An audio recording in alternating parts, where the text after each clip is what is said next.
You could pop Dark Side of the Moon onto pretty much anything and it'll work.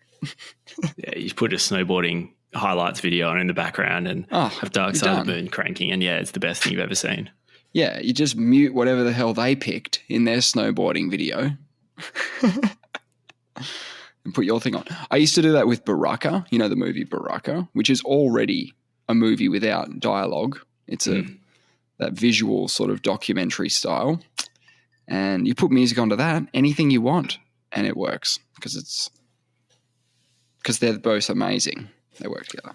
I actually haven't made it all the way through Baraka. I've started it twice. You just get the gist of it, don't you, after a while? Yeah, it's just scenes. It's just life. It's people. But you know in it's progressing. I know. I didn't know what to progress to.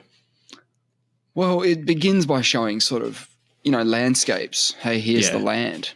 Goes, here's the animals. Then they say, here's humans. And then they start going, okay, well, here are cities. And here I remember some bigger cities concepts and stuff. Yeah. Does it end in space?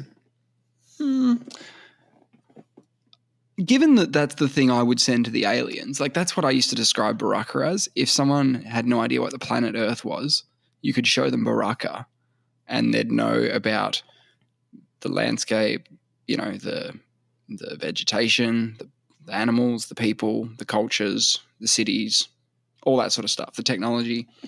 You learn a bit about everything. Probably need to make it all the way through. But I think they made a second one. So yeah, really? I don't know. I think they did. It reminds me of the golden record on the Voyager probes in that respect. Yeah, with Sagan's voice on it and Beethoven and shit. Hey, I think there's a Carl Sagan documentary in the works. I think it's called Voyagers. I don't know if they've landed on that name. It's in its infancy. It's going to be directed by Seth MacFarlane, the creator of Family Guy. Yep, cool. Okay, and he's doing a thing on Sagan? Yeah. It's I think it's like a dramatized sort of documentary of his life. They've cast I don't know who he is, Andrew Garfield. He's the Spider-Man guy apparently. Yeah, they've cast Spider-Man as Carl Sagan. Okay, and great. someone called Daisy Edgar Jones to play Druin, where that's the last name of his missus. Like, I don't know, or his girlfriend at least. Druyan. Druyan? Druin. Probably. So that in the Voyager spacecrafts were also around Dark Side of the Moon times. They were in 1977. So it could have gone up with them. They could have put Dark Side of the Moon on there in lieu of the golden records. Or you think that's a better idea? Send that. Well, I mean, it was in the charts for 2 decades. It is some of what the best we have to offer. If you're putting Beethoven up there. Most people haven't even heard of the golden record. Yeah. Plus there's instructions on how to build a record player on the golden record as well. So, is there? Yeah, that's the concept, is that there's instructions to build the thing to play the message back. But if they're playing the message... What do you mean?